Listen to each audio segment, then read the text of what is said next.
Last time, the group spends a week back home in Mount Olympus. They find out about all the changes that have happened while they are gone. They do some shopping, meet some of the new dwarves that have moved in, and Gallexsy creates her corgi flesh golem that she names Boom. On the downside, the ancient dwarven axe that brought the three musketeers home is stolen from Dave's room. The group finds out that Christopherson has been keeping tabs on them, and because of the dwarves, they won't have as much access to magical items. What do you call a fake noodle? An imposter! Dungeons and Dragons and Daughters!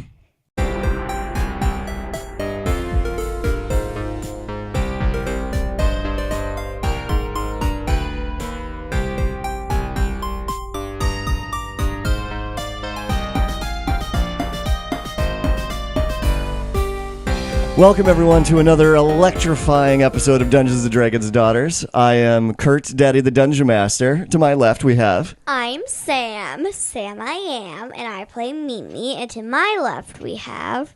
Gallexsy, and is not a sidekick. She is my sidekick! And Birdie plays it, and I'm Birdie. And to my left, we have my sidekick. I'm okay with that. Hi, Josh. Surfer Boy. Hi. Thanks for joining us. Thank you for having me. This is Surfer Boy. Say Boy. Hi to Surfer Boy. Hi, everybody. I am Josh. I am playing the eponymous Dave. AKA Surfer Boy. Our favorite halfling cleric. Yes. Now, Josh, the intent of having you on here, I know that D&D is not a new concept for you, but I know that you're not terribly familiar with 5th edition.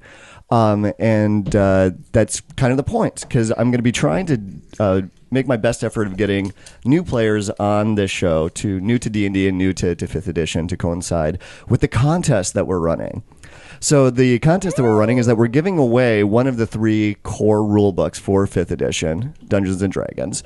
And to enter into the contest, we need you to like or follow us on social media and then talk about the podcast using the hashtag DDD Daughters Podcast. And if you do that, you get entered in. And only 1 entry per person. So if you spam it, great. Appreciate the additional promotion that you do for it, but it will only enter you into the contest once. And you will win the Monster Manual, the Player's Handbook, and the Dungeon Master. But wait, there's more. And a corgi blanket. No corgi blanket. But the contest will run through May 30th, and we will announce or May 31st, and we will announce the winner after that, because that coincides with our 2-year anniversary. That's how long we've been playing Dungeons and Dragons. And my birthday weekend. Hooray. Hey, that's exactly why I did it. That was foremost. That is proper planning. Yes, thank you. Mr. Bok, hate you. Oh, Dave is sad. Like broccoli, that's why I hate you. So, but Josh, thank you so much for making the drive out here and joining us for a thrilling episode of Dungeons and Dragons. I'm excited, man. So, Josh, would you like to take this opportunity and tell us about all the various and fantastic things that you have going on? All of my shameless plugs, yeah. 2 really. I started a Twitch channel called Rapscallion Brigade. So we do that pretty much every night, 8 o'clock Central. There's 4 of us. That's every night? Well, we try to do it every night. There's 4 of us now. And so we have one consistently for Sunday through Thursday, and then Friday, Saturday, we try to fill the gaps when we can. Okay.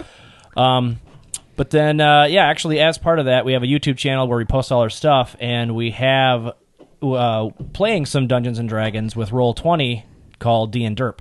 So that went for a little while. It kind of stagnant, but we have a sequel coming. Fantastic. D&Derp, that's like the best. Second best? I like that she caught herself, though. It's so good, the name. I mean... You're welcome. You've blown her mind. Yeah. What about Ding-Dum? There is another podcast that's out there that's called Dungeons and Dragons that I saw I'm a that. fan of. That's awesome! Yeah, I did a guest appearance on one of the shows. Why can't our name be better? What's that? Why can't our name be better? Our thanks name for is, having me. I gotta go. I like to think that ours is just iconic. It's It just, is. You can't mess with Dungeons and Dragons and D&D Daughters. and D. And actually, I should make a disclaimer that mine is not at all family friendly for all of you families out there. Appreciate that. Yes, Yeah. because that I'm is sure one they thing- do too. We strive to make this a family friendly podcast to get as many people Yes. into Dungeons and Dragons as we can. But yes, that is good to know. We do occasionally have the improper words spoken. Yeah. Mostly by the guests. I don't think I've had to bleep the girls out yet. No, we say things like A word, S word. You're such a crappy B word. I appreciate the G rating that you do on I your can stick with that. self-filtering. We'll be I good. mean, you probably Mom would yell at us if we actually said it. So. Can I say it and then you bleep me out? No. Can I? No. Please? What? No. I have ruined this whole show. Double. Wow. And just like that, Josh was never invited back. This is why we don't do live streams. This is one of the reasons why we don't do live streams. Okay, let's get it. All right. Let's play Dungeons and Dragons. Woo! Yeah. Okay. All right. Yeah, that's fine. So we're gonna jump ahead a little bit Why? with the adventure because we're just jumping right into it. Let's jump. And the three of you, Can the three of I want to ride the musculator. you can't. Well, okay. Actually, that would be kind of weird. So we are going to jump into it. And I'm going to describe the situation, and then I'm going to give you an opportunity to tell me what are all the things that you did to prepare for getting into that situation. And if one of the things What that you situation? the situation that you won't let me describe Why? because you keep interrupting me. What? Today is fun. So, Mimi, Gallexsy, Dave, the three of you find yourselves riding on a couple of griffins. Riding late in the night. Sunrise is only 20 minutes away. And you're riding south through the air. Your wind and your clothes are getting pushed back around all over the place. Josh! I'm not familiar with the thumb on your forehead game, Yeah. apparently. If you toot and you do this, that means you didn't do it. And the last person that does this is the one that gets the blame. Oh. Okay. Sorry, I fake beefed, I guess. Oh, Josh. No, me again. Yep. I'm a It makes fart sense. I'm a fart ventriloquist. It makes sense. So I made it sound like it came from over there. Weird. All right. So the three of you are riding on griffins through the night on your latest mission that Doc has given to you. What's the mission? So you spent your week in Mount Olympus resting up after being away for so long and getting reacquainted with the new surroundings and the resources and the people that were there. And that week was up and you got sent on this mission. It is a rescue mission, an urgent rescue mission that you've been sent on. Are you for real? Josh. A lot of you are a gassy broad. You are using up all your spell slots here. So it is a rescue mission that you've been sent on. So it turns out that, do you remember Ian? He was No, you obviously don't remember Ian. Dave this is remembers other- Ian. He was one of the founders of the Musketeers. Thank you. Oh, Yeah. I remember. Oh, wait, I'm thinking of a different Ian. I don't like that other Ian. You know what I'm talking about, right, Sam? That other Ian. Did we have another Ian? No, it's from our YouTube channel. Boom! All right, so Ian had led another group of musketeers to go take care of a warlock that was performing some rituals to bring about the end of the world. They were trying to bring the demon Yinagu into this world to destroy everything. Well, then they would get destroyed, so what are they doing? I'm sorry? They would get destroyed then. Yeah, that's kind of the point. They're kind of like nihilists. Wow. Someday you'll watch The Big Lebowski. Who's Ian again? Ian, he was one of the founders of the Musketeers. He was the first commander that you had met when you first encountered the Musketeers.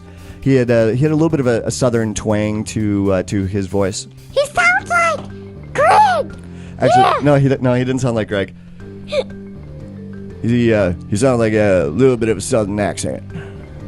I don't remember this. You don't remember this? Okay. I only remember this because I've been listening to it for the last 3 days. Right. So. And this was a long time ago. This is from some of the older episodes. I think that you've encountered him like in the first 10 episodes. Is Yeah. when Ian would have came around.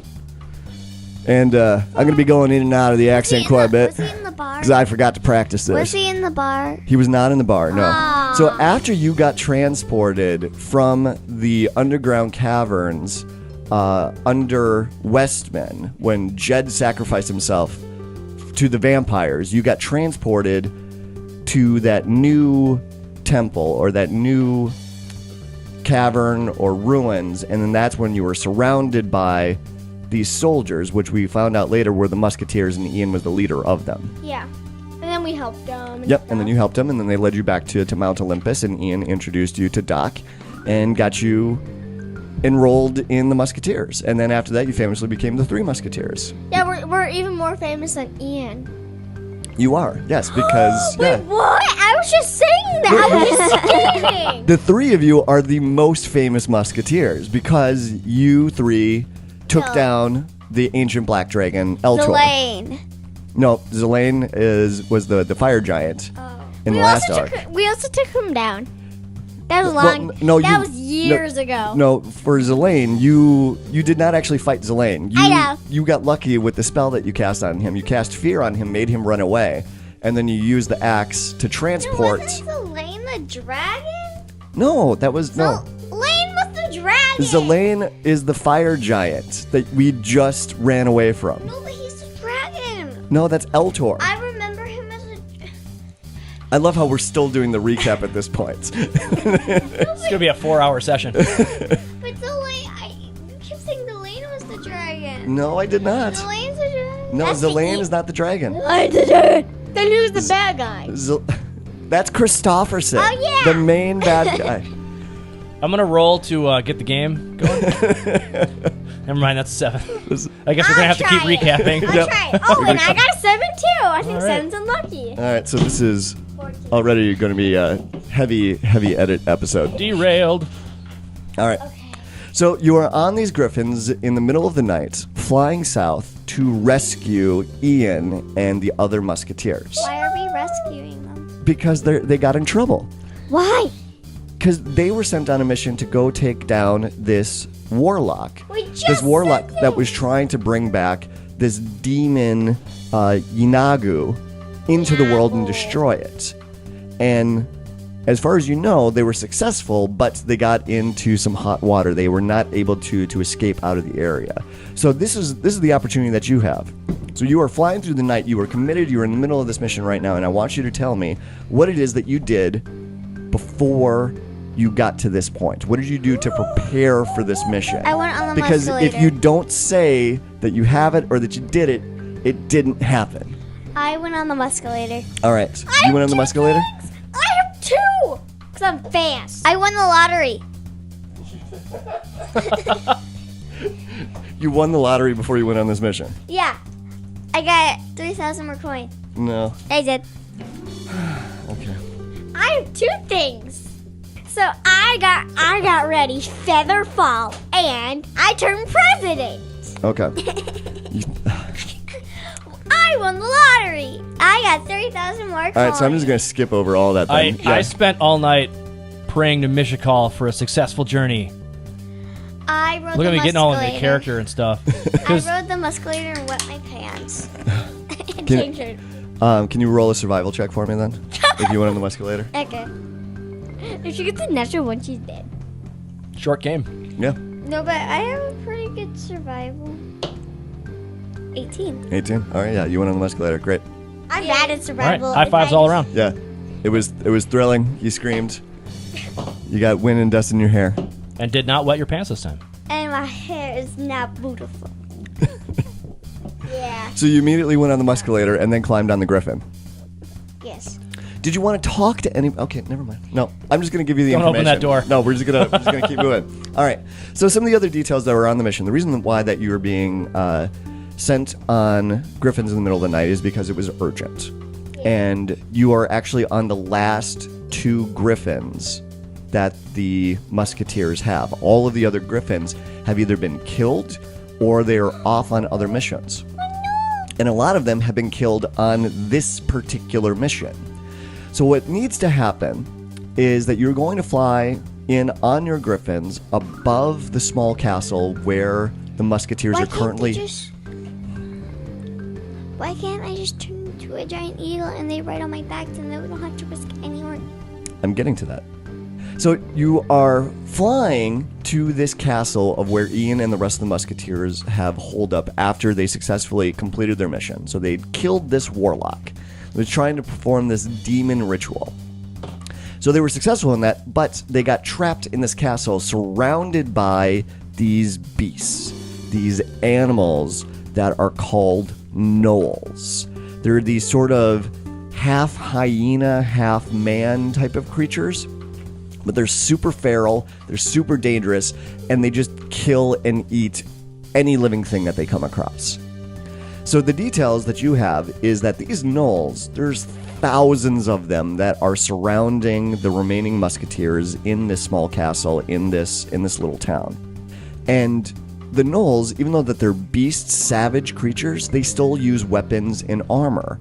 And because there's so many of them, anytime they try to send a griffin in, the Gnolls have been killing them with spears and arrows and other things that they found along the way and shooting them down. So Doc devised the strategy of you guys flying super duper high over the castle and then skydiving from the griffin, and then Gallexsy will have to cast Featherfall on the group to prevent you from dying. But you need to cast it when you're close enough to the ground that you don't get hit by the arrows as they get shot at you as you're flying through the air. I'm giving you dead eye right now. I'm in. Let's do this. Dave is excited. Dave slams a Red Bull. Hey, as a halfling, I'm a smaller target. I got this. Oh, yeah, and... Unless you have a better idea. I have a bit You're flying on the griffins right now. You're minutes away from getting overhead of this castle that Ian and the musketeers are in. I let Boom go down first. He's already dead, but he can kill. He's strong. He is strong, Then yes. he could die. I don't know who this person is. Boom is a flesh golem that Gallexsy had stitched together in the last episode.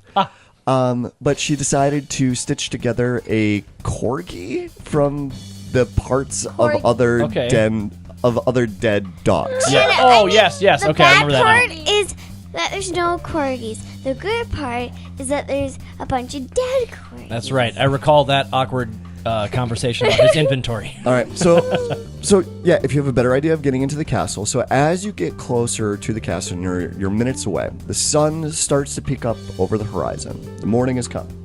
And then that's when you see the 3,000 or so Gnolls that are surrounding this little sleepy town. And in the middle of this town is a small castle that sits right on top of a small river that cuts this little town in two. And that's the castle that you're going to. And so again, this castle is right on the river, and it splits the town into the north side and to the south side of it. And it is surrounded by roughly 1,500 Gnolls on the north side and 1,500 Gnolls on the south side. And you're so high up, they look like ants that are rummaging around. You see tons of campfires, and you see them moving all over the place. But the town has been decimated. There is no one left alive in this town except for the Gnolls. They had come in and they had slaughtered everyone. This is a family-friendly show, by the way. So There's no swearing, but lots of death. It's like it would air just fine in England. Right. So, we're just talking about, demonic rituals, too, and savage creatures that... Like you do. Yeah. The plan right now is, as you're flying over this town, for all of you to skydive off of this griffin, and then Gallexsy to cast Featherfall on you once you're close enough to the castle to avoid all of the arrows being fired at Is you. it a concentration spell? No, it is not. No, it's not a concentration spell.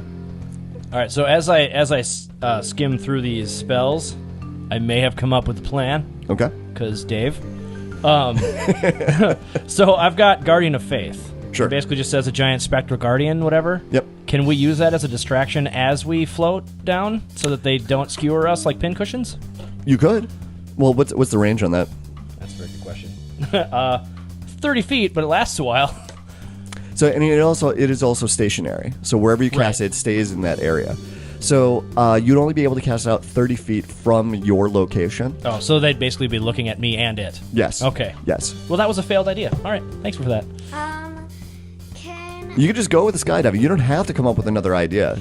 I make a wall of fire around us? Around you? Like in the air? Yeah. And so then Would when it so go then down when- with us? No, yeah. So when It can't be moved once it's cast. When Oh. we're on the ground, I make it, and then we go. Into the mic, please. You know what? It's a bad idea. Let's just skydive. So, I'm in. Let's go. well, so to better paint the picture, because you're bringing that idea up. So you're going to be skydiving into the castle, into the walled courtyard of this castle where the musketeers are. So you're not skydiving into the middle of all of the Gnolls. You're skydiving into the fortified castle where the musketeers are currently at. I have a few plans I have for spells, like Dimension Door. I could teleport just me, and boom. Wait, did Abby come? I would say that you left Abby behind. This is too Mr. dangerous. Bok Bok? You left Mr. Bok Bok behind as well. This is too dangerous of a mission. And I'd bring Dave and me and Boom in my backpack, because Mimi doesn't deserve it. Mr. Bok Bok misses me. Oh, that's not a bad idea. Can we hide? They still have the bag of holding? They still have the bag of holding yet. How long of a descent would this be? There At is- terminal velocity. There is 10 minutes of air Yep. inside the bag of holding. Right. No, but Boom's already dead. Right, that's why Boom can stay in there forever. Right. because he What I'm doesn't need to saying breathe. is for us, if we only have one target falling, you don't have to cast float 3 times. We just hide in the bag as long as it's less than 10 Well, minutes. with one she person. can cast it on the entire group just once. Oh, well, that's fine. It's too, then. up to 5 creatures that she can cast it on. We also don't get stabbed that way, though. Mm-hmm. And I have another greater invisibility. We could be invisible when we land, and then we could sneak in quietly. That's true. That's true. And fear, we can make the whole thing of hyenas. I'm just gonna call them that. Run away. You're gonna make them cast- run away? 3,000 of them? All of them. Okay. It's impressive. Do it. I want to watch. roll that die 3,000 times. Go. 1, 2, 3. Okay, 4, so- 5, So we have Featherfall and we have invisibility. Yes. We can use those. Does invisibility work on multiple people? No, it only works on her. That's not, or on me if she chooses. Or on you if she chooses. I like that idea. Or if all of you trusted her, you could climb into the bag of holding and trust that she would let you out before you suffocate. Be a short show if she didn't. You know what? I just want to skydive. I know, that's what I'm saying. Like, when we land, we can turn invisible so we won't even... So my plan for this was that you would just go along with it and skydive. I'm in. Dave rolls off his And griffin. Let's go. So, but it's just because you were bringing up is like, if you could come up with a better idea. So I should call out. I'm throwing you into the situation, and I don't have a defined path for you to get out of it. So I don't know what's going to happen next, and I'm looking forward to it just as much as you are to see what you do. Cast invisibility on us too. That'd be helpful. Only me, though. No. Right know when what? we get You should out... do the skydive. like Michikal says, I know. YOLO, skydive, and I just roll off my griffin, and now I'm free falling. Save me. Let's go. Okay, yep. Dave has just left off the griffin. Bye, Dave. See Dave- you in the afterworld. Bye. Have a nice life. See you. Dave immediately regrets his decision. See you probably in like 80 years. Wow. In death. You guys are super helpful. Yay. Are you just going to let Dave? I am literally I'm just jumping off. plummeting to my death right I now. jump. Okay. So I'm falling right now, you Yep. guys. You are all falling. We're gonna die. We're And- gonna Alright. die. You are far up in the air. That was the Right. whole point of this, is so that you could stay out of range of any arrows that got fired at you, and so that you would fall through that zone as quickly as possible. All right, so Birdie, Yes. Gallexsy, I need you to roll an Arcana check, because you're going to be judging when is the right time to cast this spell. Can I- 20-setter? Can I also roll at least to suggest it if they screw it up? What you can do is that you can actually do what's called a help action. Okay. Which would give her advantage on the roll, so it lets her roll it twice, and she takes the I'll higher of the give her, I'm in. chances. I'll give Yeah, her triple okay. advantage. Okay. So she rolls it 3 times. No. And But I have a +7, so don't worry. You can only get advantage Still. once. No, Sam. So I'll say because Dave, because you jumped off first. I'm further away. You're further away. Yeah. And you can see the ground barreling towards you. Awesome. Really, really fast. And you're right on the mark. You're about ready to go slamming right into the middle of the courtyard. Hooray. And I'm going to say that you help Gallexsy out by simply yelling, "No!" All right, Gallexsy, do an Arcana check for me as you judge the distance. 3 plus 7 equals 10. No, you get to roll again because advantage. I know. Take advantage of that. 5 plus 7 is 12. 12. You get a 12? With advantage. That's Okay. That's really good. I'm thankful. I cast Mulligan because this is a bad idea. You're falling and your robes are rippling all around you, I and have the a wind robe? is rushing past your ears. You've got your magic wand out, and you're watching Dave as he barrels towards the ground ahead of you, and you cast Featherfall, and this flash of light shoots out from your wand, and it washes over you and washes over Mimi and washes over Dave. My purple hair is just going. And then suddenly you just start floating. Feet away from the ground. Dave, it's like 10 feet for you. Okay. So it got a little close for comfort. In fact, you close your eyes and then open one up and then you float to the ground. Now, the girls, they're about 30 feet behind you. And because of the timing of it, a couple of the Gnolls did get some arrows off as they shot at you, and Mimi, you did get hit. How? One arrow got through, and you take 7 points of piercing damage. I'm pretty good at healing myself. Can I heal myself? I'm really good at medicine. You do have an ability to heal yourself, Can but I do that that? takes up one of your spell slots to do it.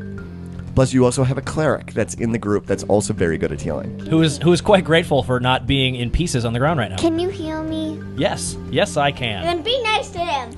Ow! Well, it's only 7 points. Well, I just yeah, pointed what's that your out. max? I don't know what Hammer the. me. I We're need to be- level 8 now, right? Yep. So that's like a scratch. isn't I it? would be on 57 hit points. I would be What, at 31. okay, so you're down to 50? Yeah, I think we're probably okay for a bit. No, then. I'm at 57. I minused my I'm just- points already. Yeah, you can do what you want. Yeah, okay, I take that back. No, we'll wait. I don't want to burn through my spell slots. Yeah. I'm grateful, but not stupid. Unless you have like 10 hit points left. Actually, you are Dave. Touche. yeah. Touche. I have to do the metagaming. Should we have him roll an insight check, maybe? Yeah. To see if that's a good idea or not. I have to roll my math skill. All right, so you all hit the ground, and maybe in your arm, an arrow came by and nicked you in the shoulder. And so you get down on the ground and you look over at Dave. It's like, Dave, Heal this. what are you gonna do about this? What are you gonna do? What are you gonna do? You're fine. Walk it off.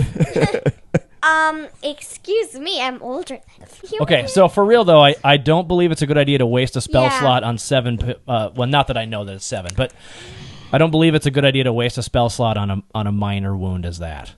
But I only have 57 hit points. Yes, this is the sound of the world's tiniest violin that Mishakal created. The Mishakalese violin. I have a viola. pity. I can play that. Actually, you might have a cantrip that would allow you to play the sound of a little violin. Thaumaturgy. It just comes out of everywhere. You play the A string. Okay, so you land safely in the courtyard, except for the scratch that Mimi got on her arm from the one Gnoll arrow.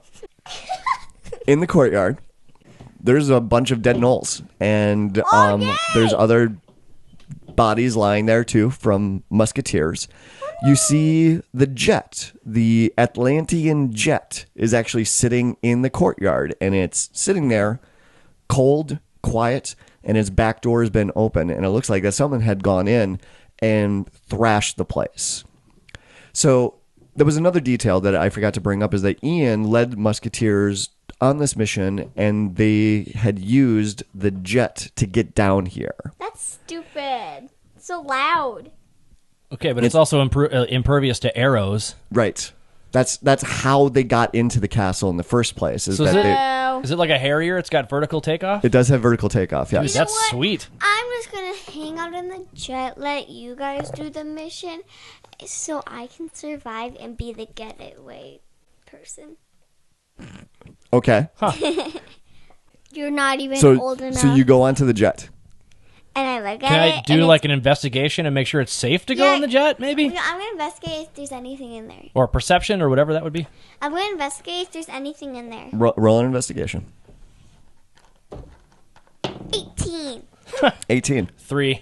You're Playing like, good. Door open. same. I'll do it too. Let me see what no. I Me, get. Dave. What do do I get to roll? Oh, actually, do I get to add anything to that roll?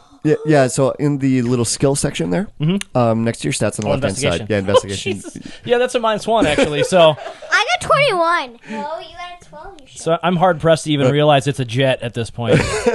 Giant metal bird. I got 21. I rolled this one. So one thing I should point out, because Dave is a halfling, you have unnatural luck. So if you were Yes, to ever okay. roll a 1, you get to re-roll that. I did see that. What? Yeah. So the Max, dice know do this by I- giving me just above that. Right. Do I find anything? As you saw from the outside, it looked like someone or something or lots of things had come into the jet and just ripped everything apart. So there are, looks like weapons that have been scattered across in the seats and the chairs. The leather on them have been ripped out. Panels have been pulled out. There's circuitry that's sticking out. But the one thing that you do notice as well is that there's no lights on anywhere. And the inside of this jet looks a little different compared to the last time that you had seen it. It looks like someone had built out some sort of odd contraption in the middle of it. And roll a I'm just trying to think what would be the best thing for this, because you know nothing. Roll an Arcana check, actually. I have a -1 on that too. Well, I'm going to have Probably not me. Actually, I'm going to have Mimi do it, but do it with advantage because you have Gallexsy with you. Because I have a +7. I got 14. You had 14. Okay. It's either a 12 plus 2 or a natural 1 plus 2. We'll go with the 12 plus 2. Hooray, advantage. All right, so as far as you could tell, it looks like someone had built out some new weird contraption that seems to be plugged into the jet, but you have no idea what its purpose is for. I turned on the jet. But it looks like it's been damaged. You know, never mind. Let's just get in the castle. Is there anything in here we can use? I mean, you said weapons and stuff are scattered around, so clearly Yeah. it doesn't seem like they were there to loot it. Correct. That's what I Correct. would do. Yep. So there are some ripped open rations. It looks like that there might have been some cages that held small animals at one point in time, but they've all been smashed open, and you see chunks of fur and some blood splattered. There's a baby animal. And yeah, there are swords and there are muskets that are lying around, and there are barrels of black powder that's there, and there's ammunition that's there as well. Okay, let's get inside the castle. I'm going to take a musket and some ammo because I don't see that on my character sheet. Dave would have a musket pistol. Does he? Okay, I don't see it written down, but That never got written down on there? Okay. or I'm blind, which is also possible. No, it's, actually, yeah, now that you bring that up, I don't think that I do recall ever seeing that on there. Okay, so I will add that. Yeah, so it's a so the pistol does a 1d10 point of piercing damage, and there's two things that make the pistols and the muskets more effective than bows and arrows or crossbows. Is that you get a critical hit on a 19 or a 20. That means that you roll double the dice for the damage if you get a 19 or a 20 on the attack. And you also don't take disadvantage for short range attacks. So normally when you have a range bow and arrow, if you're trying to shoot it at someone that's within 5 feet of you, you get disadvantage with it. Okay. But you don't get that with the firearms. Okay, I don't get to go like 80s action movie and dual wield, do I? You could, But- if you really wanted to. Would that give me disadvantage? No. Okay, I'm picking up 2 of these then. So you had one in your belt already. So okay, another one. You pick up a second All one. right, I'm going full Rambo on this. Okay. So I got Let's 21. get inside the castle, okay? you want to go inside the castle? All right. I had a 21 21 for what? for investigation. Well, she was already investigating. You were just helping her investigate. No, I rolled it before I helped her. Well, you should have checked with me before you did that. I love how I'm such a stickler for the rules with them. I'm such a jerk. It's all right. That's such a jerk sometimes. I don't know. I think my favorite was the let's procrastinate a lot on the Griffin, but now we're on the ground. It's like, let's get in the castle. Right. Go. So you leave the jet, and it's a small courtyard that surrounds this castle. And it's a small castle, but it's a 30-foot high stone wall that surrounds the entire courtyard. There is from the angle that you're on the north side of the courtyard, and you can see that there looks to be a tunnel that is about 10 feet across. So it's a small tunnel that's got portcullises that are closed and a thick old wooden door that's up. So it's preventing anyone from getting in or out of the castle. Let's just get in. So you go to the tower, and it's not that large of a tower. And it looks like that this is a fairly old tower as well. Meaning that whoever put this up here, originally, it was probably used for defense of the river, but since then there's not much that's to it. It doesn't look like it has been used for that purpose for a very long time. So, but you go into the castle, and there's no doors that are on the castle either. It's just a stone opening that goes in, and when you start to go in, that's when you get greeted by Blondie. Oh, Blondie! Blondie, to remind you, he is the gnome that built the muskets, and he has been working on some additional new designs of how to use the black powder. Why is He is a musketeer. I know, but why is he helping the other people? He's not helping the other No, people. how can he greet us? Because the other ones are dead. I know, but like, how is he? No one's chasing him or anything. How is nobody chasing? Because the other ones are dead. No, No, but you are anyway. inside this castle with the musketeers that you're rescuing. They are trapped inside this castle in this courtyard, surrounded by an army of gnolls or hyenas. Oh. So your job is to get them out, and you have to figure out how do you get them out of this castle without them getting killed. Everybody get in the jet. It's broken. So Blondie is there, and you look inside the castle in the main floor. You see Blondie, you see Ian, who is laying down on the ground on a bedroll, and there are 6 other musketeers that are there, and there are 3 people that they look like maybe they came from the village or from the town. So there is 11 people that have survived in this castle right now. Oh, and I'm sorry. Then there's one other person. There's what appears to be a half orc that is tied up and facing the wall in the corner. I go untie him.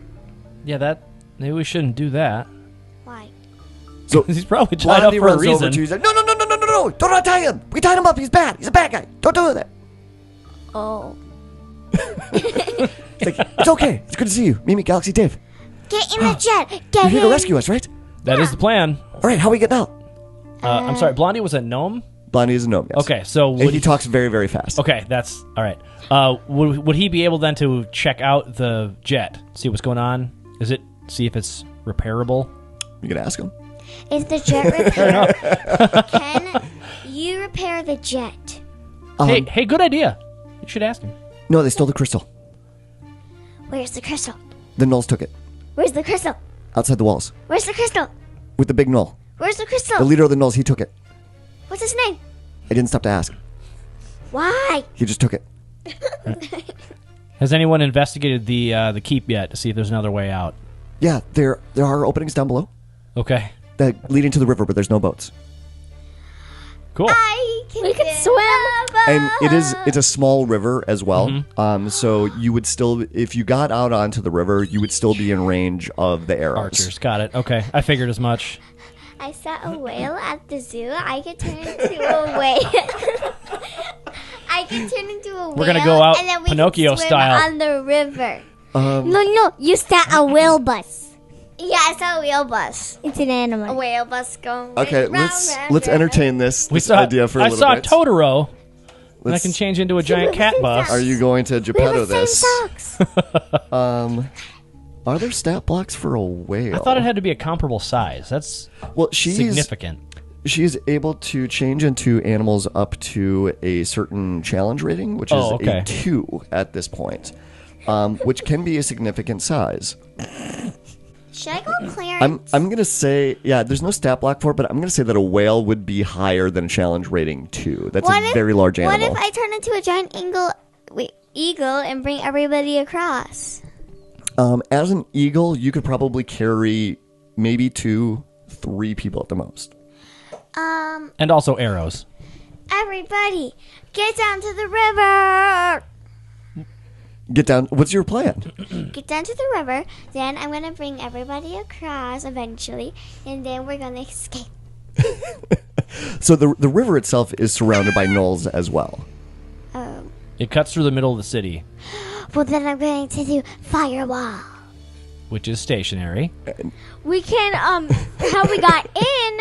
You know, I love the creativity. All right, how we got in. There's no bad ideas. No bad ideas. I Brainstorming. can drain the water, and then we sneak in, and then kill everybody. Yeah. Okay. So everyone that's in this group, that's in this castle right now, they look like they've had a rough time. Does anyone need healing? Ian looks like that he needs. Okay, I badly, wasn't sure if he was sleeping. Yeah, I'm gonna go check on Ian, and I Okay. guess use one of these. Yeah, can you roll an investigation for me? Actually, no. Yeah, let's pick one that I have a positive modifier on. Yeah, roll medicine check for me. Actually. Yes, that's a 7. I get +7 for medicine. Oops, where's the I get Do you want to go over and help 14 plus 7. Sure, I'll go help you. You get advantage now. You get advantage. Well, I already got 21. That's true. Do an advantage. Okay. 23. All right, sweet. Well, now that you got that roll. Yeah. Now that I got the good rolls out of the way, I can screw up some more. So you go over and you take a look at Ian, and he's passed out at the moment. Oh. But it does look like that he is sweating a little bit. That might have something to do with his left leg being chewed off. That'll do it. So it looks a tourniquet has been put on there. It looks like it has stopped the bleeding. But the interesting thing about Ian that makes you hesitate that you don't know what's going on is that there does appear to be some metal and circuitry that is sticking out of the stump of his leg. Hey, As in it, that's what severed it? Or no, so they're trying to make a cyborg out of him. It's bite marks that are on there, so it looks like that a gnoll had actually chewed off his leg. Okay. And so rude. A little bit. Yeah, that is rude. It's like it is not polite to chew people's legs off.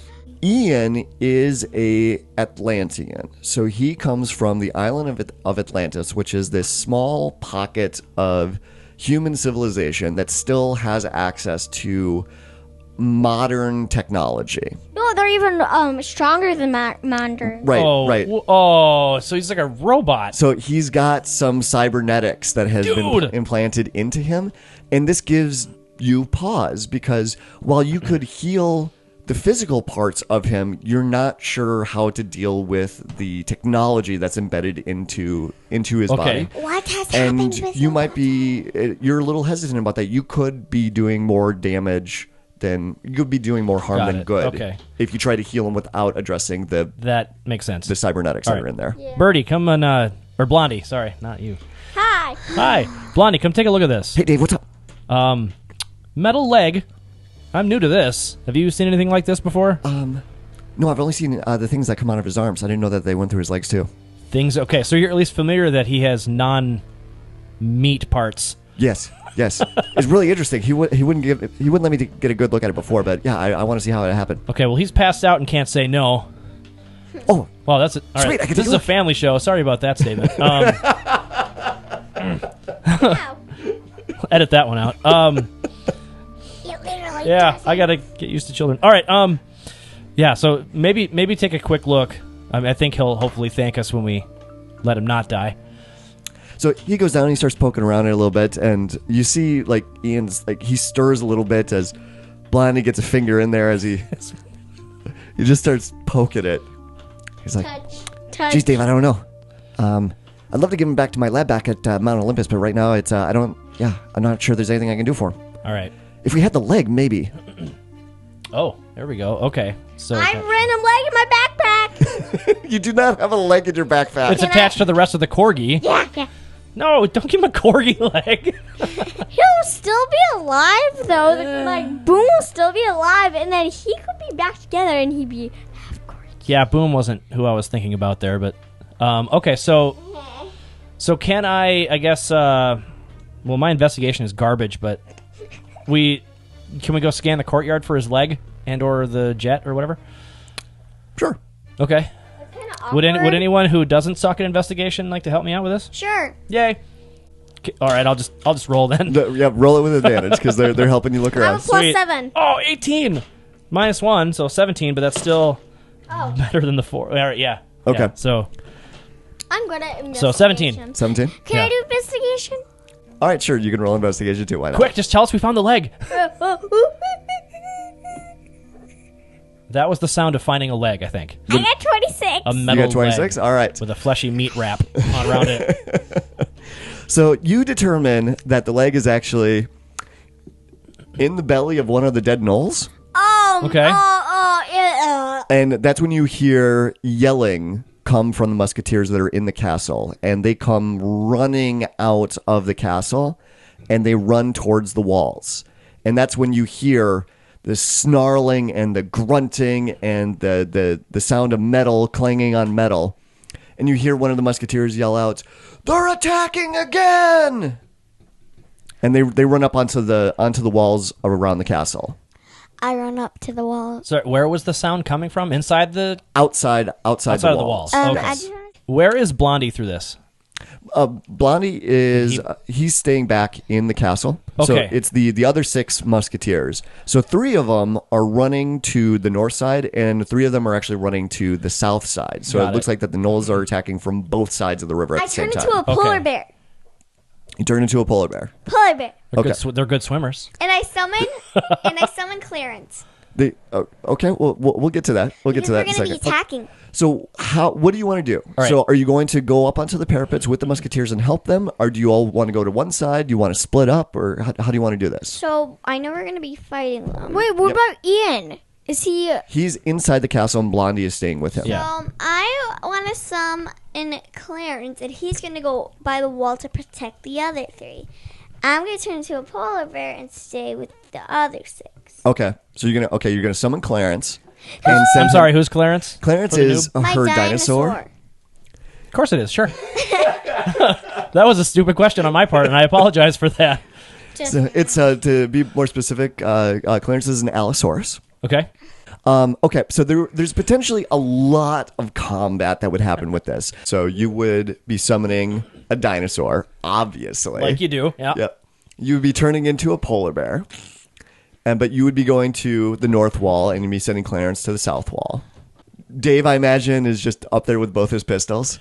He will be, but I'd like to. Is he totally like, come at me, bro? He's dual wielding this from the wall, absolutely. But I want to at least let Blondie know about the leg inside the knoll that we found, because if he's going to be with, yeah. So if we found Ian's leg, I'd like Blondie to know, so he can open up the knoll, I guess, and see about making some stuff happen with that. Okay. All right. But then I'll head up to the wall. So, but it's as you're running to the wall, right? Yelling Yeah. at the Blondie. It's like, it's in there. It's the one with the leg shape poking out of its stomach. Go for that one.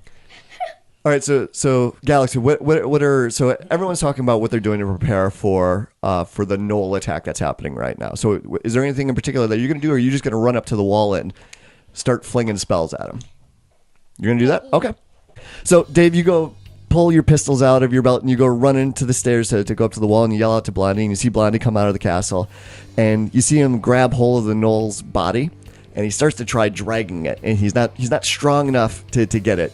And you look back over to the wall as you get up to the top, and there are hundreds of Gnolls that are piling on top of each other right now. World War Z style. Yeah. All right. I'm just trying, and just you hear and slobber, and they're just climbing over each other, trying to get up the walls. Then you look back over at Blondie, and that's when you see him pull out a small dagger as he starts to, Han Solo with a lightsaber style, trying to get into Open up that tauntaun, right, baby. yeah. And he's like, thought they smelled bad on the outside. Mimi, you get up to the top as a polar bear. And you look over the wall as well, and you see these gnolls just climbing over each other, just snarling. They've got their swords out, saliva is streaming everywhere, and they're just frenzied. They look insane as they're trying to get up the walls and trying to get at you. Birdie, what wall were you going to go to? So, Dave, I assume that you went to the north wall. Yes. To help Clarence? No, Clarence So went south. Dave would be with you at the north wall. Yes. So Gallexsy. I'll go to the south wall. Okay. With Clarence. All right. So this is potentially a lot of combat and a lot of rolls. So I'm going to be simplifying this a little bit, and how we're going to be doing the mechanics on this. So essentially, you have to do a certain amount of damage in one round to repel the attack from the gnolls. So I'm going to do rolls for the musketeers, and I'm going to count up the damage that they do. And then there's a certain damage threshold that you have to hit in order to repel the attack. If you don't repel the attack, that means some of the gnolls got up to the top of the wall and potentially attacked or hurt the musketeers or you. So let's start with Mimi and Dave. Roll the damage for your bite attack and roll the damage for your claw attack. Because there are so many gnolls that are coming up right now, you can't not miss. So swiping out at them, you're hitting something. It's a wall of meat and claws and teeth that is coming up at you right now. So 11 for my bite. Okay. Yep, now roll your claw attack. 13 for my bite. Okay. So you snarl out and rake your claws across the first couple of gnolls. They get up almost to the top of the wall, but as a polar bear, you've got a long reach on your claws, and you smack them out of the way, and they go tumbling down the wall of the other gnolls that are there. And another one gets close enough to you that you're able to snap out at it, and you bite hold of it, and with a quick snap of your jaws and a movement of your neck, you send him flying backwards out into the air, and he goes tumbling down the 30 feet as well. Dave. Sweet. Quick question. Sure. Bonus action, does that have to be done after my action, or can it be done before? It can be done before. Okay, because I've got spiritual weapon. Yes. So I wanted to summon that for anything up top, but I've got the pistols for range. Can I do all of that? You do have spells that will do ranged attacks as well.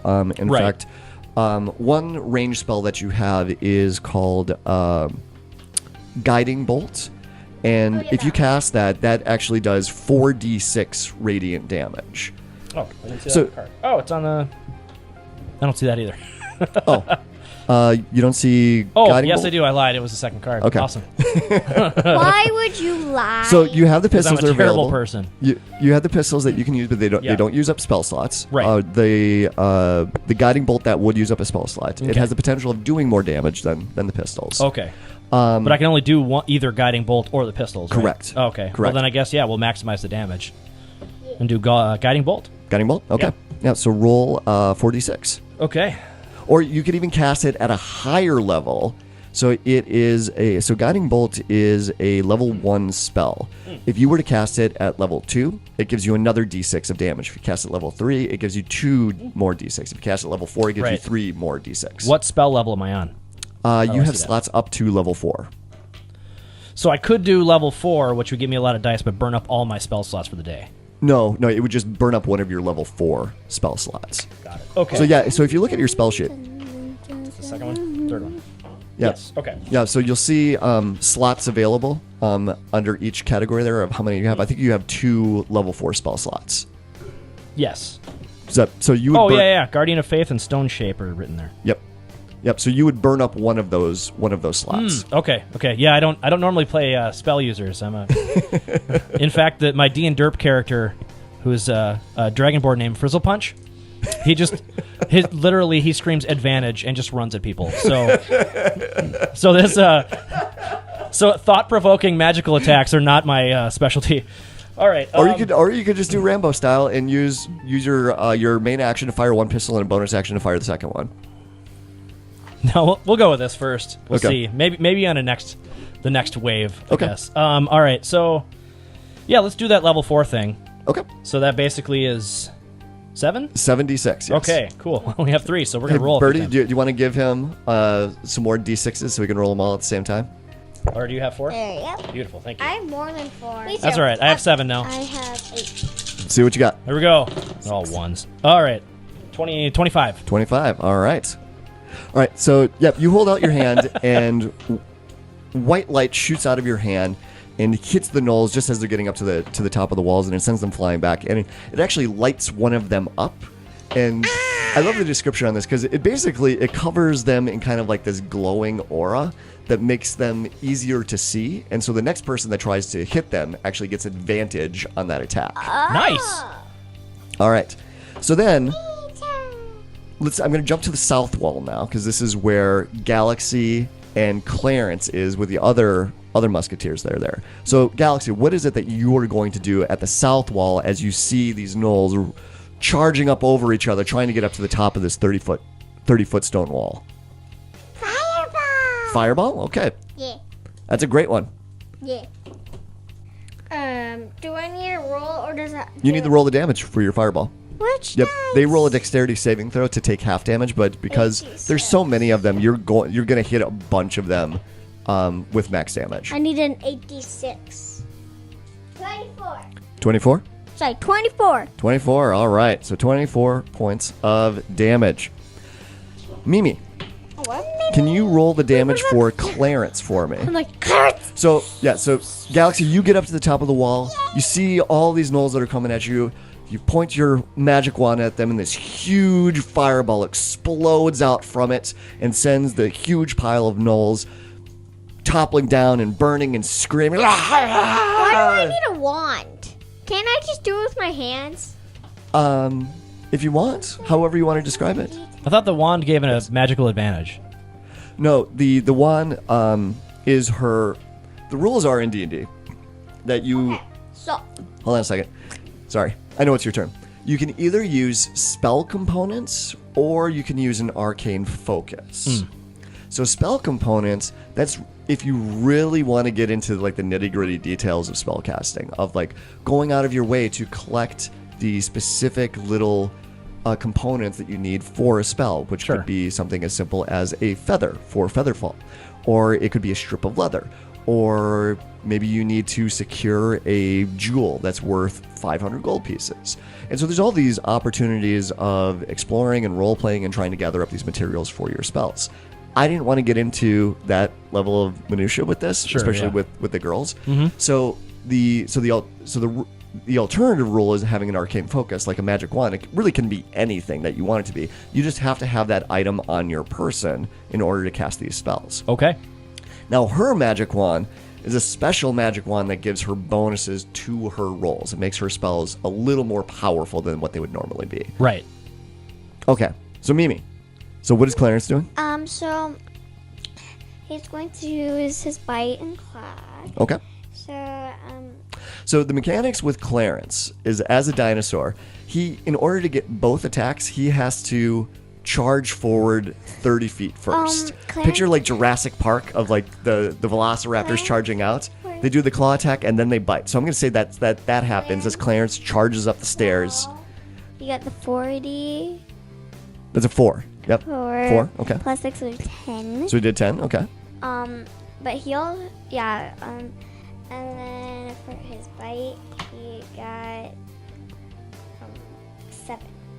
17 total. All right. So Clarence goes running up the stairs and leaps out at the gnolls just as they're getting to the top of the walls, and he knocks one of them down and he bites another one.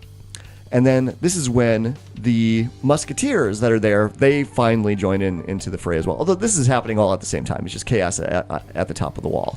And they open up and they fire their rifles into the gnolls that are coming up. Boom, boom, boom. And some of them don't do very good. Some do better than others. So you never caught the names for all of these musketeers, so we'll see what happens.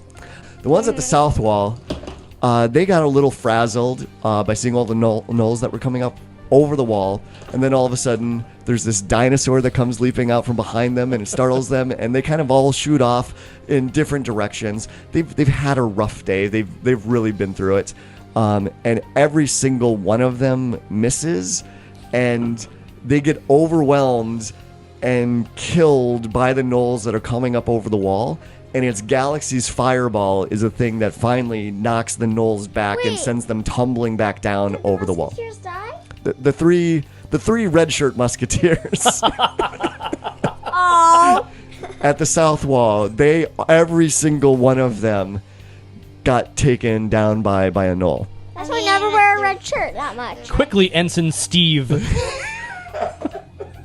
Go investigate the south wall. No, back at the north wall, two of the musketeers did a pretty good job in shooting down into the mass of gnolls that are coming up. But one of them did get clawed and killed by the gnolls. But because Mimi and Dave are there, your guiding bolt and the polar bear that is now up there as well, you were able to knock them back and repel the attack. And so narratively, this goes on for more than just a round, but it's like you continue doing battle and knocking them back. There's casualties that you lose, obviously, on this side of the wall, but you do manage to repel the gnolls, and they climb back down off of their fallen brethren, and they go about their business. Gallexsy, can you roll a perception check for me?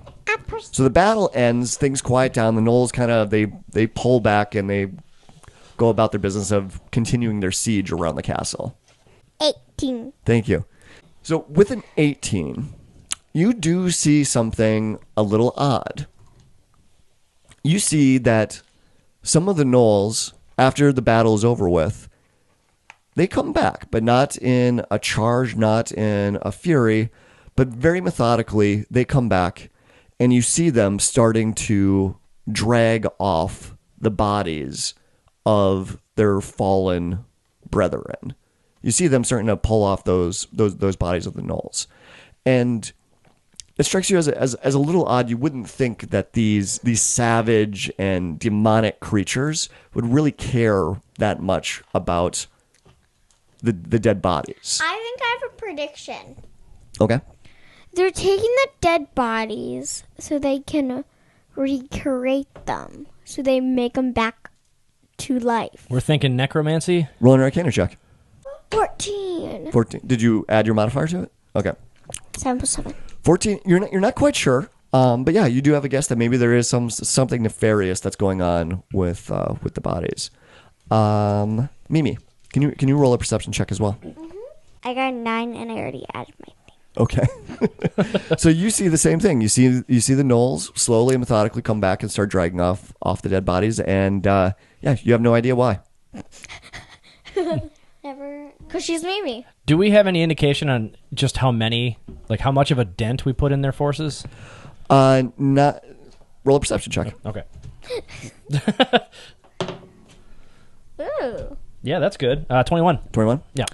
It's barely a dent. Yeah. Barely a dent. So you get the impression just by looking at the musketeers that are around you that this is something that they've been doing for a while. They'll keep coming and they'll keep going at waves. And if you're here doing the same thing, repelling the attack for maybe a couple of weeks, you might have a chance. But it's just after this one encounter, it's not nearly enough. Well, we lost 4 of the 6 musketeers that went up there. Right. You lost a significant portion of your forces compared to theirs. Yeah. Yes. Okay. All right. So I guess if this is over, I kind of wanted to go check on Blondie and see what's up with the leg. He's having a tough time. He's like shoulder deep rooting around, and he's just it smells so bad. It smells so bad. He still hasn't gotten the leg out yet? Still hasn't gotten the leg out. No. Oh, okay. Can I help him? Sure. Do I need to roll anything, or can I just yank that leg out of his stomach? Roll a medicine check. That's good. Okay. And do it with advantage because he's there. Okay. And I have a +7 anyway, so that's a 6. That's garbage. 22. 22. All right. Yep. Ooh. So you come over and you help Blondie get the leg out of the belly of this dead gnoll. Oh, it's super bloody. It's super gross. You're welcome. Yeah, it's like. Is there mashed peas on it? Because that's what they eat. That doesn't seem like a normal Gnoll diet, but I guess no, they don't typically eat vegetables. Meat and potatoes, Yeah, they should. kind of hyena people. But this particular Gnoll, was watching its figure a little bit. It was striving for a more balanced diet, and yeah, there are smashed peas on it. Great, the Gnoll food pyramid at work. That's great. So yes, you do manage to get the legs in rough shape, though. Okay. I mean, as it would be if it got swallowed almost entirely whole by a savage creature. But you got the leg. Okay, so I guess I can. Here you go, Blondie. Maybe investigate this, take a look at it, see what you can figure out. Okay, thanks, Dave. And he goes scurrying off with it. Maybe wash it first.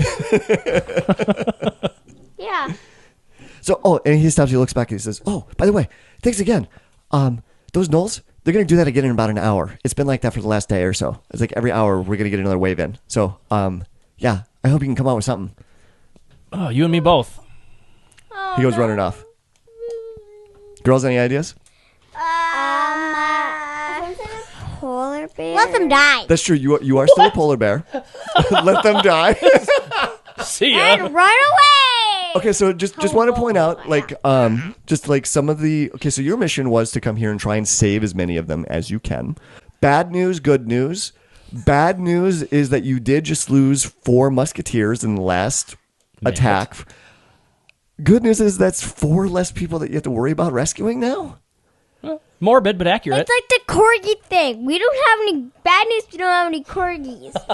Good Any news, living corgis. Right. we have dead corgis. And just to point out, you forgot to pull Boom out of your bag of holding to help with that attack.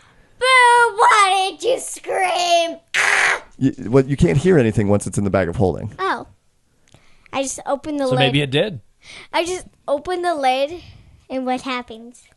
Then Well, they did. the way the bag of holding works is that you have to reach in and think about the thing that you want to retrieve from it. I want Boom. Okay, yep. Boom's head appears out of the top of your backpack. He's like tongue sticking out, like. And yep, his big oversized green tongue stick out, and he jumps out, shakes its fur a little bit, and gives a little rough. Oh, come here, Boom. And you see the metal bolt sticking out of the side of its neck, and it stitches everywhere. But it's got one ear, where it's stitched on, but it's floppy. It's just folded in half of where the stitches are because couldn't get the cartilage lined up quite right.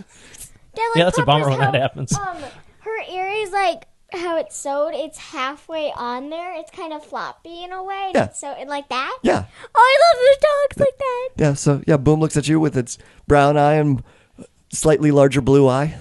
So you've got someone else to help at the wall now. Yeah. If you're going to be here in another hour. Oh, I just imagine just Everybody get on my back. I'm going to take us far away and to Atlantis again. All right. So how many? So let's do a head count now. So you lost 4, and there were 6 with Ian and Blondie, and then there were 3 more civilians. So there was 11 people in And the total. orc. And the orc that's tied up that you don't know Not that we anything would about. rescue them, but well, maybe I don't know. nah. So there are there are now 7 people that you have to rescue, possibly 8 depending on what the story is with that half orc that's tied up. No, 7. You know what? I will carry 3. Birdie, you can. Gallexsy can cast float on. Whoa, that's Featherfall. And I don't- Featherfall on 4 of them. So it would be 7 down, and I think she can cast it on up to 5 creatures, actually. oh, so then Dave would be in there too. So now we're all. Cool. I have I like that I'm the afterthought. That there's 4, and I guess Dave, who's with us. Do you mean fly? Yeah, that's par for the course. Okay, fair enough. Okay, so we have about an hour. What can we maybe? I'd like to kind of figure out what's going on with the half orc. I also want to point out that the leaving the jet behind would also be kind of a big deal. Yeah, I'm thinking that same thing too. Why? Because it's one of a kind. It's a jet. It flies much faster than the Griffins do, and it can carry a lot more people and a lot more supplies. Yeah. You know, Yeah, I we wanna- can always build a new one. And Yeah, no big deal. Another jet. It's cool. Blondie's all over that. We right? got the plans. This is fine. At least we have everybody alive. Well, for an hour. But we can't fly it out of here without that crystal that got taken. Well, forget the crystal. Then we forget the jet. Exactly. Okay, no. I'm just saying you can leave the people behind. You can leave the jet behind. It's just like I'm just saying these are like some things that you might want to think about with whatever plans you put together. I feel as a lawful good cleric that leaving anybody behind is probably not in my wheelhouse. If we can help it. We're leaving that orc person. Well, we don't know who he is yet. That's what I'd like to figure out. Okay. Somebody has a truth spell, right, or something? Dave, actually, you're the one with the spell of Zone of Truth. Oh, good for me. Yeah. So, Blondie, what's the situation on this half orc thing? And so he's over with Ian's leg, sort of positioning it, twisting it around back and forth, trying to figure out what's the right way that it's supposed to go back on. The toes go in front, Blondie. But he's still like scratching his head, trying to figure out like what's the best way to approach this. And he's like, "Oh, wait, what?" And he looks up, and he looks over at you. He's like, "Oh, that guy. I think he's a cultist of the demon lord. We'll leave him He was helping the behind. warlock that we came here to kill. And he lived through the battle, and so we didn't know what to do with him, so we tied him up." Well, that's advantageous. All right, I'm gonna go question him then. Yeah, I want to please. use Zone of Truth. As you if I approach can. him, roll a perception check for me. Okay. Thanks for picking something I have a high modifier. As much as that helped me. 13. 13. Okay. As you approach him, you can tell he's awake. But he's facing away from you. He's facing towards the wall. And he's on his side. And he's got his hands tied behind his back. He's hog tied right now with his feet up behind him, and his hands are tied to his ankles. And it looks like that he's got a gag that's in. But you can hear him like humming a tune, but you can't quite make it out because he's gagged. Right. Like, as in just to pass the time kind of nonchalance, or is he trying to do some kind of spell? You can't tell, Okay. but it's got a little bit of a melody to it. Okay. You don't think it's a spell, but Okay. it's hard to tell because it's pretty muffled at the moment. I'm Henry VIII, I am. All right, so I guess I'm going to spin him around. All right. And tell him that I have, like, all right. So it's a half orc, so it's a big guy. All right, I'm a halfling. Yeah. Yeah, I'm... You want to roll an athletics check for me? Oh, good. This is going to end poorly for Dave, I think. 13. 13? Okay, yeah. I'll say that you managed. He's on the ground, right? So you managed Right. to spin him around so that he's facing the inside. And he kind of helps you a little bit, too, as he's moving around because he wants to see what's going on. Right, and I appreciate that because I'm tiny. Yep.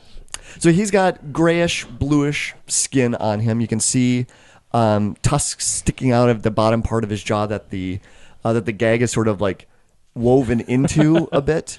And he's gnashing, and he's looking at you, and his eyes are kind of darting all over the place. It's like you kind of get the impression that he's not quite all there. Okay. Like crazy or dumb? Crazy. Okay. Like he almost looks happy to see you. Well, I mean, I'm a pretty inviting guy. Roll to seduce. Yeah, yeah. I mean, Dave's not a hugger per se, but all right. So, do we know his name? Mm-mm. Okay. All right. If I take this gag off, are you going to play nice? He just continues humming and moving his jaw around. All right. On this whatever this thing is that he's doing. Okay. So I have to decide if I want to ungag him, basically. Mm-hmm. All right. Well, Girls, did you want to like go over and help You guys Dave at all? doing anything? You're still a polar bear at this point. You haven't. You could stay a polar bear for like. I think you could do it for like 2 hours now. You can stay in polar bear form. some backup would be nice. I feel like what we should do is Well, let me pause just right there. Do you know what Dave is doing right now? Okay. just wanted to make sure that you understood that before Yeah. you went off in a different direction. Okay. So Well, not yet. You're still a polar bear. I will be a giant eagle. You could, yes, you can change it to a giant eagle. Yes. Okay. Don't you tell me what I know, Dungeon Master. 3 3 people, so 4 people still need. No. Yeah, how many people? There's 7 people left. 8 if you count the demon cultist that's tied up right now. There's 4 people left. Birdie, could you? No, there's 7 people left. I know. After I do the 3. Oh, yes. Okay, so if you took 3, yep, there would be 4 people left. Gallexsy puts a fly on them. She can only do it on one of them at a time. Well, no. She does make some Featherfall? She does Featherfall on Dave and the other 4, and then she casts this fly on herself. Dave's a little busy right now. And then I don't want Featherfall. So she's trying to come up with a plan. No, I got it. So you look over and you see the polar bear just scratching its shit. Starts making marks in the ground as it's doing the math. And then we all float up away. So Gallexsy can cast Featherfall on up to 5 creatures, I believe. So if you carry 3, she could actually cast Featherfall on the folks that are left. So the math works out now that you lost so many people at the last attack. But that would require you to leave the jet behind. Whatever. Which I think everyone would agree was kind of secondary compared to saving the lives of the people here. Yeah. But would, I think, barring the success of this plan, make it easier to get more people out of here. Why don't we get everybody out of here by my plan and we come back and get the jet? That could work. Yeah. Yep. Absolutely. You don't know if the jet would still be here by the time that you get back, so just throwing that out. It's Whatever, possible that it's the How would they Gnolls- get a jet out of there? What's that? How would they get the jet? Well, I guess Well, they could just rip it apart, Fair so enough, it's yeah. just no longer useful. One thing I do want to point out, not to sway you in one direction or another, is the jet could easily carry everyone. Yeah, and more. And more, Supplies yes. and whatever. I know, but the wave would be coming next would say kill another 3 people. Yep, And very good then- points. Yep. So that means, as you're And waiting then around trying how to long get would that it jewel, be- there's going to be how more and more long attacks. Would it be to get the crystal? Well, that was in part what my plan was to try and find out.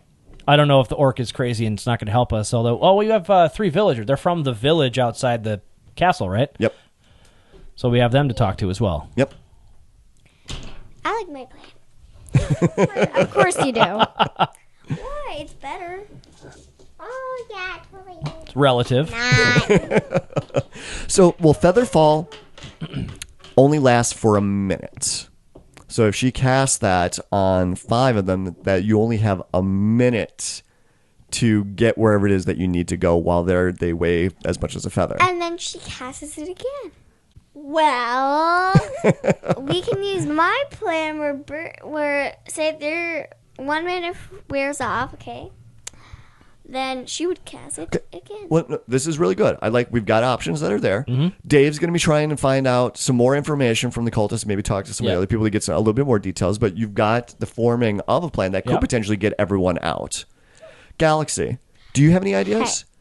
And if you don't have any ideas, No, I do I would let you roll an insight check, and I could maybe volunteer some information for you. Because the reason I like this sort of check is because oftentimes we are playing characters that are smarter than we are. And so if you can't come up with a solution, I like to give the character themselves a chance to come up with something. Yeah, I can't really find an idea. Or oftentimes we're playing characters that are dumber than we are, which makes for some interesting problem solving. Yeah.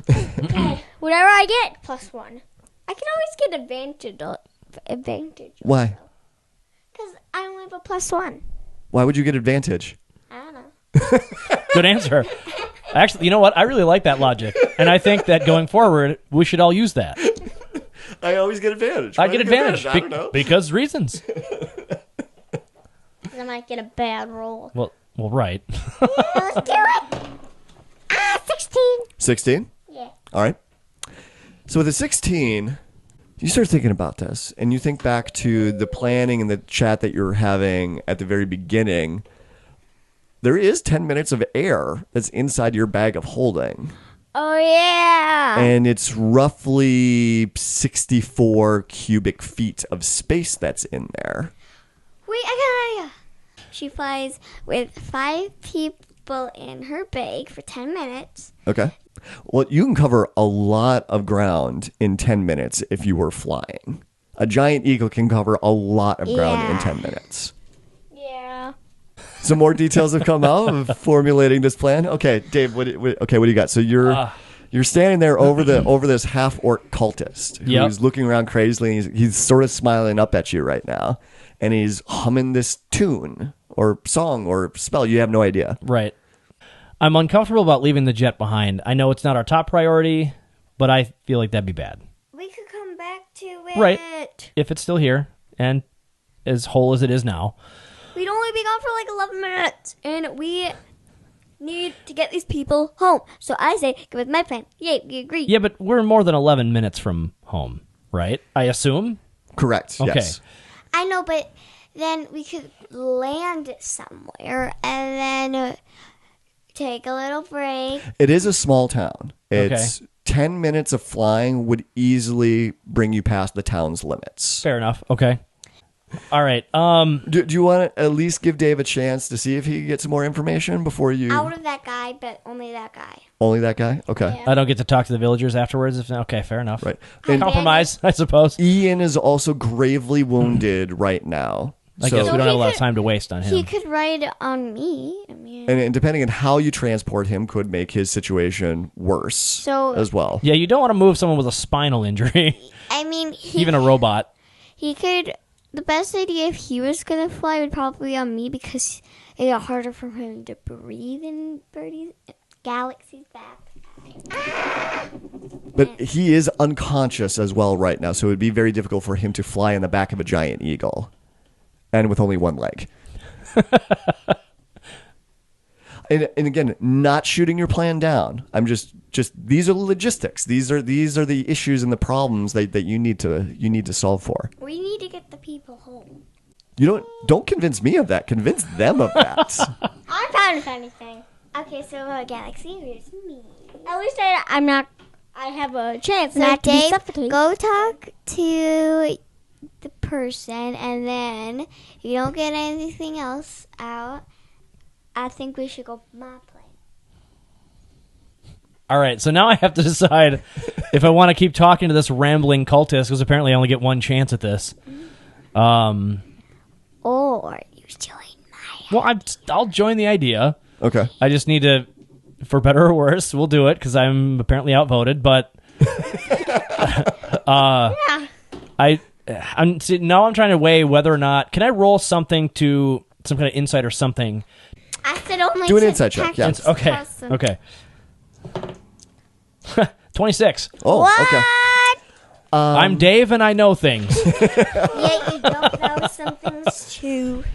So, the first thing that you feel like you should be doing is going over and seeing if you can help Blondie with Ian, because if you can, because you've got healing spells, but you also have this other spell. It's a cantrip of yours that you can use as many times as you want. It's called mending. You can use, and that's what you can use on inanimate objects to mend them back together if there's like a single break that's in there. Dude, I didn't know that. And so that's why I allow for these like insight checks, right? Because it's hard to keep track of all of the special abilities that these characters have, especially if you've never played this character before. Yeah. Okay. So you think that if you could go over and you could do a combination of mending and healing on Ian's leg, you could reattach it and bring him back from the brink. Oh, okay. And if you do that, Ian he's an Atlantean. He's a accomplished soldier and fighter. And he's got a lot of knowledge when it comes to battle tactics and things like that. So you'd have another ally, someone else that could help fight as well. And maybe he's got other ideas that could happen. And worst case scenario is that you stabilize him enough to travel for Mimi's idea. Right. Okay, let's do that. And Good one, he Dave's could brain. probably give you more information about that tied up. Yeah, protest probably a and what's lot of happening insight. Okay, yeah, let's attempt that. Okay. Good one, Dave's brain.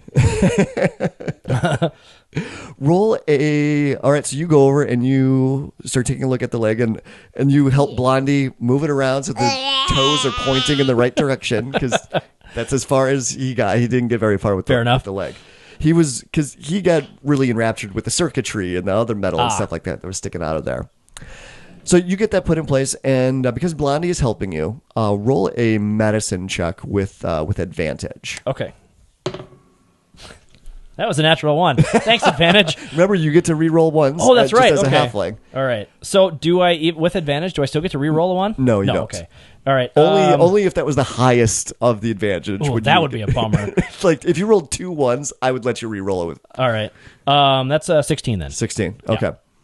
All right. Now, can you roll an Arcana check? Oh, that's going to be poor.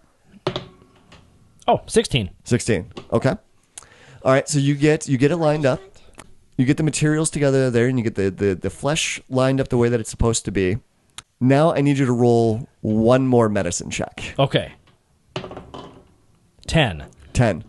So you get it all lined up. You cast the mending spell, and the metal sinks back up together. And there's some other weird, like almost like polymer or plastics that are in there as well. Those start coming back together as well. You get the leg lined up, and you cast a healing spell to see if you can get the flesh to start knitting back together. Did I already cast mend at this point? Yes, you did. Okay. Yep. So cantrip doesn't use up a spell slot for it. Right, yeah. Okay. And that's when Ian's body starts to shake. He starts going into convulsions at this point. Oh. Good idea, Dave's brain. Yeah. Okay. I have a pretty high medicine. Can I roll again to try and stabilize him or figure out what's going on, or is this more Based off the insight check that you had mechanical side? before, I feel like that you're at the point that you want to just go all in and cast you're going to Mishakal for this one. Okay, And great. And you're going to cast a healing spell on All right, him. Mishakal, help on this one. Natural 1, baby. Okay. All right, so plus 8, or did I just I killed Ian. Bye. so he would get 9 hit points back. Okay. So it's a difficult heal. I mean, it was a complicated process that you were doing. There was almost kind of like you were doing like magical surgery. Yeah. That you've never done before. And his eyes open up and he sits up. He's coughing his eye. Oh. Was that an actual cough or was that a fake cough? That was a fake cough. But it sounded real because acting. Yeah, and that sounds like, in a way, your real cough, in a way. I can cough on command. I'm talented like that. Resume fodder right there. He looks up, and Ian sits up and he looks up at you. He's like, Dave, what are you doing here? Fixing you, apparently. I guess Doc sent the cavalry in.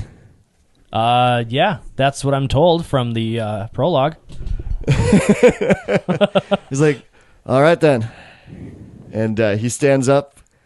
That's good. I got my leg back. Yes. Thank you. Yes, it went on a magical journey. And he looks around at the circumstances, and you can see him do a quick head count. He's like, we're not in great shape right now, I can see. No, we are not. We have a plan to get out. All right, Mimi, let's hear the plan. Is it okay that we don't take the jet? If that's what it's going to take. Let's hear it. What do you got? I explained it to him. Okay.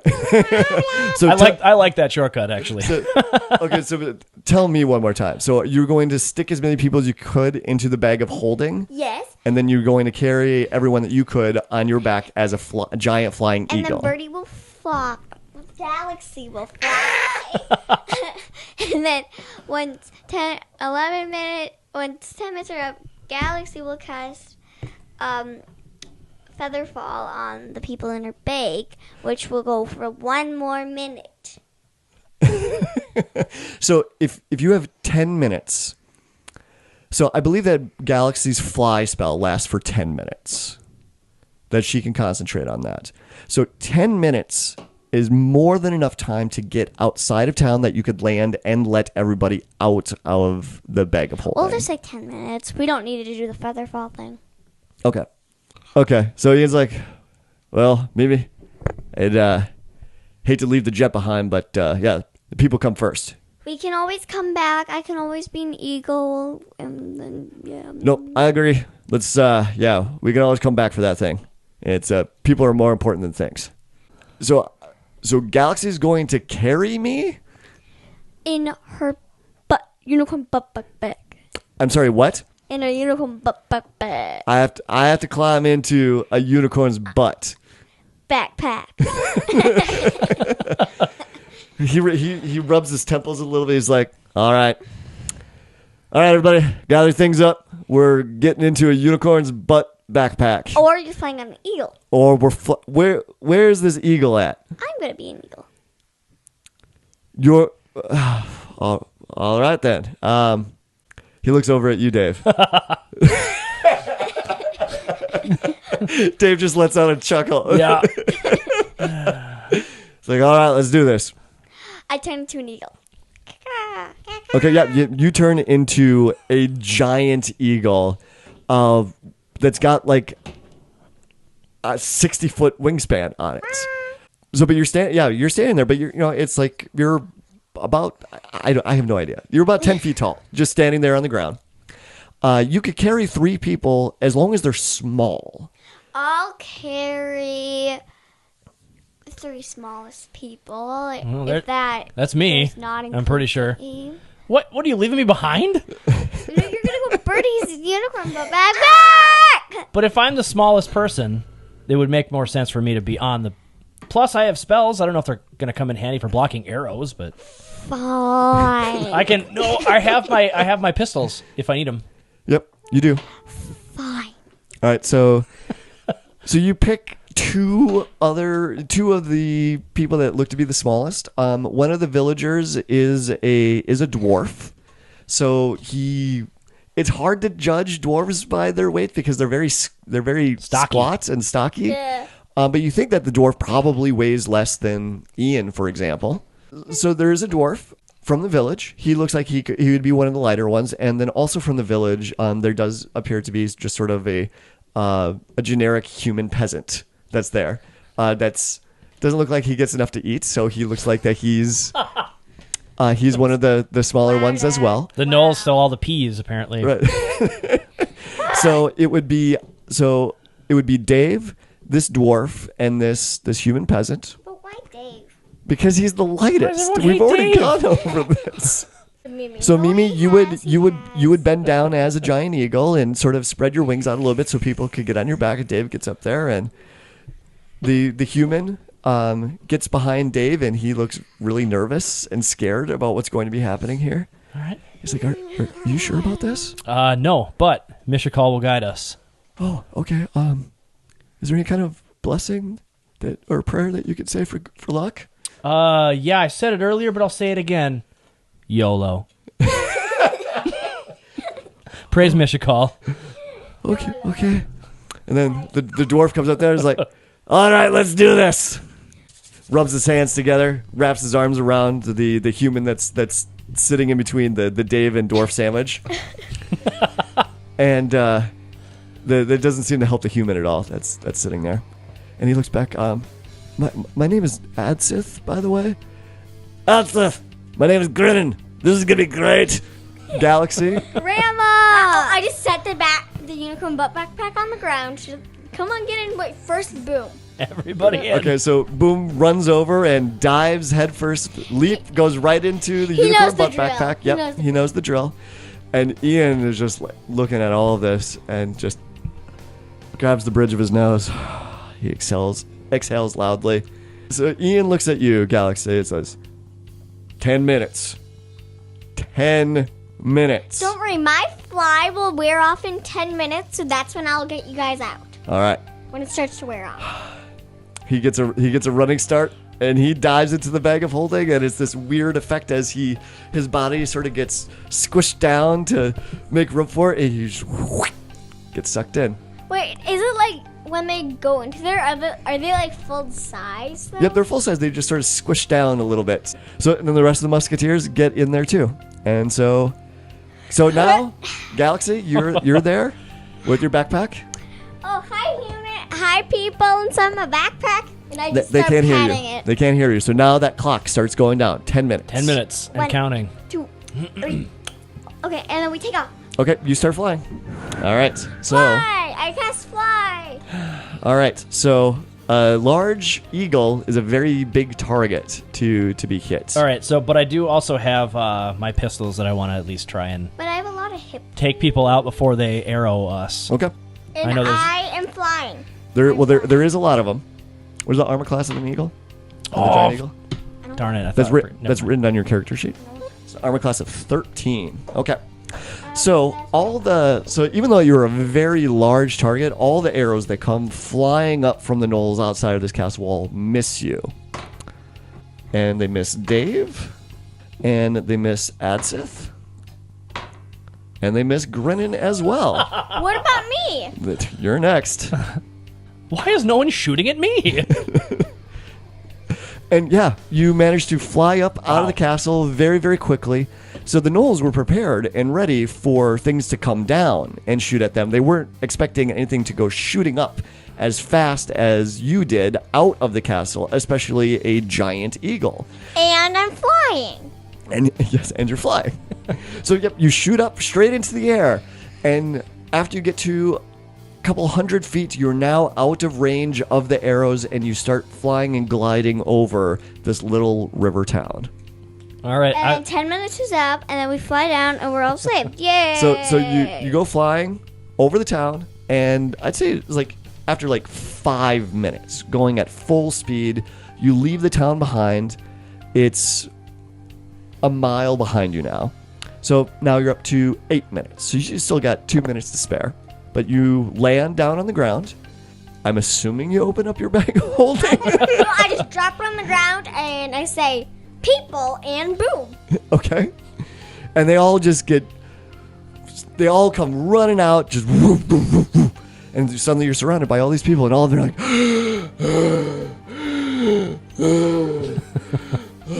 And just boom just comes out. He's like, I want to do it again. yeah, he's pleased as punch because it doesn't affect him. He doesn't use up any air while he's in there, and he is like, "Oh, that was terrible. Can we not do that ever again?"